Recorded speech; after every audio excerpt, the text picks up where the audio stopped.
Seeku.com में खुशामदीद। Seeku portal को इस्तेमाल करने का क्या तरीका है वो सीखते हैं। सबसे पहले आप अपने अकाउंट को क्रिएट करने के बाद एज ए टीचर या ट्यूटर उसको वेरीफाई करवाएंगे। वेरीफाई करवाने के बाद आप अपनी पेमेंट जमा करवाएंगे और पेमेंट जमा करवाने के बाद आप अपनी प्रोफाइल को कंप्लीट करेंगे। प्रोफाइल कंप्लीट करने के बाद आप अपनी सर्विसेज को इस्तेमाल कर सकते हैं। तो पेमेंट जमा करवाने के लिए आप पैकेज प्लान में आएंगे। पैकेज प्लान में 2 किस्म के पैकेज प्लान आपको शो हो रहे हैं। 99 रुपीज़ जो कि वन टाइम पेमेंट है और 1500 rupees as a featured plan है। इसकी डिटेल नीचे दी गई है कि आप इस प्लान को परचेज करने के बाद क्या क्या आपको बेनिफिट्स मिल सकते हैं। ऊपर दिए गए बैंक अकाउंट्स में आप अपनी रकम जमा करवा सकते हैं। याद रखिए ये जो पैकेज प्लान है 99 रुपीज़ ये सिर्फ इसलिए रखा गया है ताकि फेक यूज़र्स की हौसला शिकनी हो सके और रियल टीचर्स ही यहाँ अपना अकाउंट क्रिएट करें। और दूसरी रीज़न ये है कि यूज़र्स अपनी तमाम डिटेल्स, तमाम एजुकेशनल एक्सपीरियंस और रेफरेंसेस और तमाम डिटेल जो हैं वो अपलोड कर सकें और एक कंप्लीट कॉम्प्रिहेंसिव प्रोफाइल क्रिएट हो सके ताकि वो प्रोफाइल एम्प्लॉयर्स जब देखें तो आपसे कांटेक्ट भी करें और आपको हायर भी कर सकें। इसके ज़रिए ना सिर्फ आप अपनी आपकी सीवी क्रिएट होती है बल्कि आपका एक डेडिकेटेड पेज भी बन जाता है जो कि आप इसको शेयर भी कर सकते हैं मुख्तलिफ सोशल मीडियाज़ के ज़रिए, जिससे कि आपको हायर के या जॉब्स के मज़ीद मौके भी मिल सकते हैं। इसको जमा करवाने का बहुत ही आसान तरीका है। आप ऊपर दिए गए अकाउंट्स में से किसी भी अकाउंट में रकम जमा करवाने के बाद बाई पैकेज में आएंगे। बाई पैकेज में आप अपनी डेट ऑफ पेमेंट जमा करवाएंगे। रेफरेंस नंबर, अगर आपके पास कोई भी रेफरेंस नंबर स्लिप के ऊपर मौजूद नहीं तो आप खुद से भी रेफरेंस नंबर दे सकते हैं। मोड ऑफ पेमेंट में आप इजी पैसा, जैज़ कैश या ऑनलाइन बैंक ट्रांसफ़र के मोड को सिलेक्ट कर सकते हैं। आपने जिस अकाउंट से अपनी अमाउंट सेंड की होगी वो सिलेक्ट कर लेंगे बैंक अकाउंट और अपनी स्लिप यहाँ से सबमिट करवा देंगे।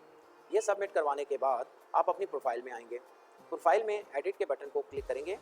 यहाँ से आप अपनी प्रोफाइल को क्रिएट करना शुरू कर देंगे। सबसे पहले अपनी प्रोफाइल पिक्चर अपलोड करेंगे। कोशिश करें कि आपकी प्रोफाइल पिक्चर क्लियर हो ताकि एम्प्लॉयर आपको ईजिली हायर कर सके।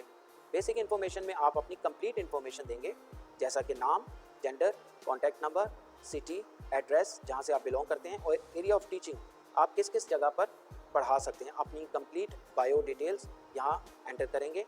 एजुकेशन में आप अपनी कंप्लीट एजुकेशन यहाँ एंटर कर सकते हैं। प्रेफरेंसेस में वो टीचिंग प्रेफरेंसेस हैं जो आप शो कर सकते हैं, जैसा कि आप किन सब्जेक्ट्स को पढ़ा सकते हैं, किन बोर्ड्स या एग्ज़ाम्स को आप पढ़ा सकते हैं, आप किस वक्त अवेलेबल हैं टीचिंग के लिए, आप ऑनलाइन पढ़ाना चाहते हैं या ऑन साइट, आप किन किन क्लासेस को पढ़ाना चाहते हैं और आपकी टाइमिंग क्या है जिस वक्त आप पढ़ाना चाहते हैं।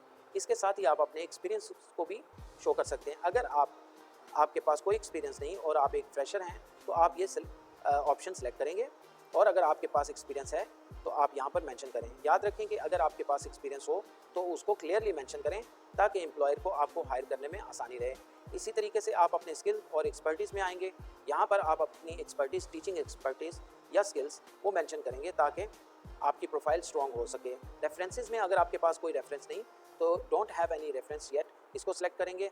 अदरवाइज़ आपके पास अगर रेफरेंस है तो वो मेंशन कर देंगे।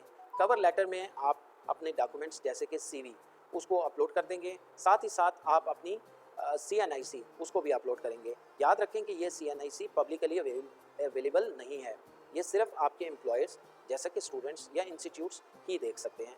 आप इसको क्लिक करने के बाद अपनी अपडेट प्रोफाइल को अपडेट कर देंगे। करने के बाद आपकी प्रोफाइल जो है वो पब्लिकली अवेलेबल होगी, लोग इसको देख सकते हैं और आपको कांटेक्ट कर सकते हैं या आपको हायर भी कर सकते हैं।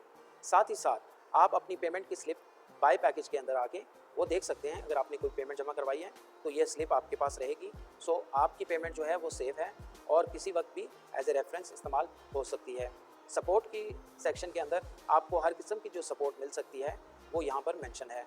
आप अपने डैशबोर्ड से लॉग आउट भी कर सकते हैं। आपके पास डैशबोर्ड में 2 मोड्स हैं, एक लाइट मोड और एक डार्क मोड, जो आप पसंद करें। Thank you.